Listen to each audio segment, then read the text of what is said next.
Hi guys! Magandang araw po sa ating lahat. Ito po ang Gamidigs Vlog, nagbibigay tips at tutorial tungkol sa pagre-repack ng mga gummy candy, mani, fish cracker, sampalok, dili, sweet beans, at iba pang mga kotkotin. Guys, itong ating video para sa ating mga kababayan na gustong mag-umpisa ng pagtitinda ng mga kotkotin or naghahanap ng mga extra income. At ito ang ating dapat gagawin. Mas maganda kung meron tayong hit seller at saka puhunan para makapag-umpisa tayo ng pagtitinda ng mga kotkotin tulad ng mga gummy candy, mga mani, fish crackers, sampalok, dilis, sweet beans, at iba pang mga kotkotin. Maraming mga kotkotin dyan guys na pwede natin pag-umpisan. Guys, nagpasalamat ang Gamidigs Vlog sa lahat ng ating mga subscribers at lahat ng ating mga nanonood dito sa mga video ng Gamidigs Vlog. Maraming salamat po sa inyong lahat guys. At ngayon, ang rerepakin natin, gummy banana. Ang kilo ng gummy banana ngayong February 14, 2025, Happy Valentine's, ay nagkakalaga ng 112 pesos. Ang 2 kilo at kalahating kilo ay nagkakalagang 280 pesos presyong Divisoria, Manila. Ang gagamitin natin plastic 5x7, 18 pieces or 18 peraso na gummy candy. Pang 20 pesos lang to mga guys. Or depende na sa inyo ha kung ilang peraso ang gusto nyong ilagay at saka kung magkano inyong mga gustong presyo. Dapat ganito, mabilisan natin to i-repack guys para hindi siya sumingaw ng matagal. At saka makintab tingnan ang gamit natin pagka ilalagay natin kagad sa ating pagre-repakan. Ayan guys, kung kahit nasaan man kayo, pwede rin kayong magtinda ng mga ganito kung saan man may malapit na mga palengke sa inyong mga lugar or mga tindahan ng mga wholesale ditong mga kutkutin, pwede kayong pumunta doon at saka bumili. Or kung nandito man tayo sa Metro Manila, pwede rin kayong pumunta ng Divisoria, Manila or di kaya sa mga palengke na malapit lang sa ating mga lugar.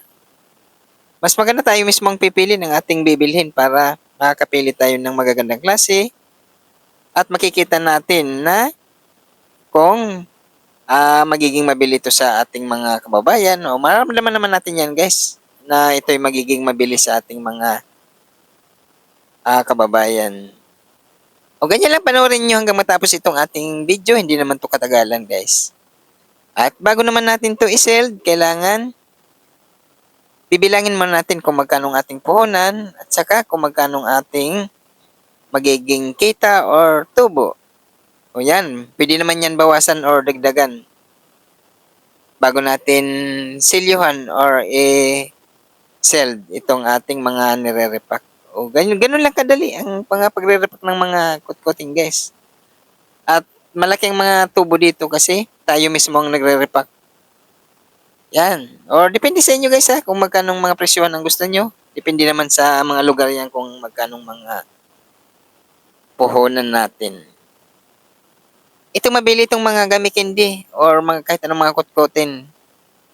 Lalo na kung ibibinta natin or i-repack natin ng maliliit lang para abot kaya ng ating mga kababayan. O kagaya nitong sa akin guys, ang nire-repack ko pang 5 piso at pang 20 pesos. Kagaya nitong nasa video natin, pang 20 pesos to. Ang mga ganyang presyuhan, abot kaya ng ating mga kababayan. Kumbaga napakamura na yan sa ganitong mga presyuhan guys. Yan no, 20 pesos lang yan. At saka may pang 5 peso pa tayo. Ayan na guys, dyan natin yan sasabit para pang displayhan natin. O yan, simple lang, o di ba? Pag isinabit mo yan sa pwesto natin, lalo na kung open lang ang ating pwesto, kung may bintana kayo. Huwag natin lalagyan ng screen, hayaan natin na open lang siya para kitang-kita sa labas ng ating mga kababayan at mahawakan pa nila. Yan ang magandang pagtitinda ng mga ganito para mabilis mabili. O, ganyan lang, isabit lang sa mga alambre, depende na sa habang gusto nyo. At saka meron tayong mga video dyan guys, na pang 5 piso at naka-stapler naman yan sa mga karton ng cake. Sinasabit lang din at magiging ganito na ang kanyang pwesto na naka-open lang siya. O, yan o, di ba? Maganda tingnan. Yan o, open lang ang ating pwesto at maganda tingnan. Ayan na guys, ang ating natapos na sa pagre-repack. Ganun lang kadali yang gawin. O, di ba? Napakadali ng ganyang pagre-repack. O, simple lang. Maganda tingnan. Guys, nagkapasalamat ang Gamidigs Vlog sa lahat ng mga subscribers at lahat ng mga nanonood sa mga video ng Gamidigs Vlog. Thank you guys! Kung magustuhan nyo mga ganitong klaseng video, huwag kalimutang mag-subscribe para sa iba pang negosyo tips. At i-like at share ang video na to kung nakatulong sa iyo.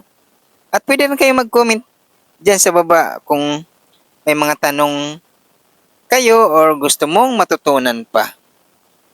Thank you guys. Gawin nyo rin pagtitinda ng mga kutkutin para lahat tayo ay kumita. Salamat!